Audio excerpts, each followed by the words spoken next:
And joining us now is former Lithuanian MEP Petras Auštrevičius. Hello and welcome to TVP World. Good morning.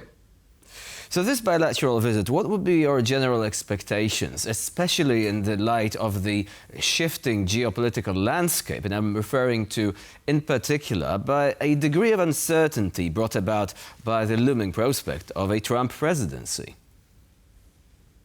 Well, in current geopolitical situation, both Lithuania and Poland are facing indeed growing threats from the eastern side, Russia and its ally Belarus. So certainly our common and indeed strategic interest is to coordinate our efforts in securing our eastern border. So that was one of the major point of talks between two ministers of defense in Vilnius, and I'm happy that these talks are based not just on meetings and exchange of views, but on very concrete actions and activities. So that's why the ministers visited the Lithuanian-Polish border point. They looked at the situation, probably exchanged some practical knowledge and future steps. As you know, both countries are planning to have so-called counter-mobility measures to be installed on the border, some protective measures not to allow the potential enemy to enter our countries and to make any maneuvers on our territory. And again, I have to tell you that indeed, in view of the incoming NATO summit in Washington, D.C., I believe both ministers exchange views on our positions concerning the communique as well. Most importantly, what will be the outcome of discussions concerning Ukraine's future membership. And I'm really glad that you mentioned that both two ministers discussed also their stance ahead of the NATO alliance meeting in Washington. So what are the primary goals for Poland and Lithuania's current NATO strategy? And do you think that perhaps now both Poland and Lithuania will seek perhaps now to boost now their presence within a NATO headquarters as well, perhaps for looking for some posts, for instance, at NATO? What do you think? Well, in fact, a couple of weeks ago, as we know, three Baltic countries and Poland has signed a joint letter sent it to EU and NATO concerning the so-called Eastern, dimension or the security of Eastern border. So there is no question that both countries, Lithuania and Poland, share more than 1,000 kilometers long. It's almost like Finnish-Russian border distance with Belarus and Russian Federation, meaning Königsberg region. So that's why this kind of the security focus, to bring attention of NATO to security of eastern border, because we are responsible for security of that border, and we need certain recognition, support, and probably cooperation at a higher level.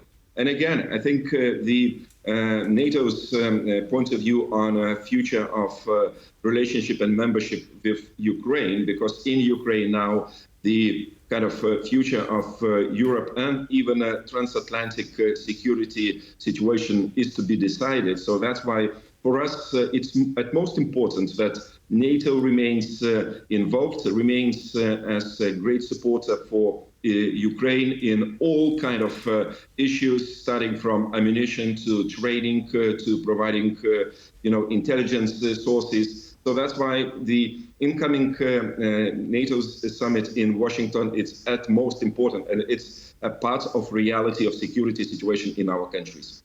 Would you say that this is also about the so-called Trump-proofing efforts? NATO is going to take certain decisions right now. Hopefully they will be far-reaching, especially when it comes to Ukraine.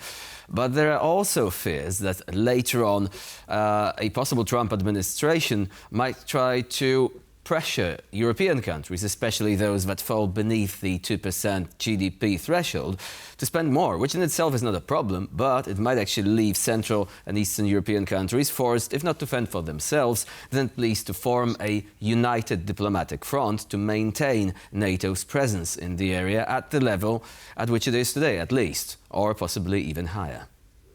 Indeed, I would probably even add, as transatlantic communities' resilience and defense capacities depend on all countries involved, on all allies. So that's why the biggest ally, as United States of America, of course, is a very decisive factor. It remains to be a part of a major nuclear shield over the ally member states. And for us, it's not the same. I mean, what the leadership in that country, in the United States of America, as today US celebrates its National Day. Congratulations to our American friends. But what kind of points of view on, for example, dealing with Russia, with China, we will see. So that's why, indeed, I believe in coming months before the November elections will be very, very, decisive in order to see what kind of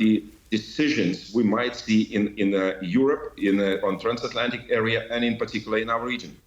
And one quick question. Mark Rutte has often been referred to as the Trump whisperer. Do you think that his talents and abilities, in conjunction with the experience of representatives from our region, might be enough to perhaps change the course if he decides that the American presence in NATO should, in his view, somehow be reduced or modified? God helps Mark Rutte, to whisper to any ear, which will be, a decisive one. Mark Rutte comes from, a center-right political group. He is pro-right, a bit more politician. It might, have certain commonality with the, right-wing policies of any incoming future administrations in the United States. But I hope that Mark Rutte is a politician who is really oriented to practical steps, because apart from words and good statements, we need indeed a policy line which is based by our investments, our commitments, our joint positions, and hopefully joint understanding on the overall situation. Petras Auštrevičius was our guest today. Thank you so much for joining us and providing your expert insights.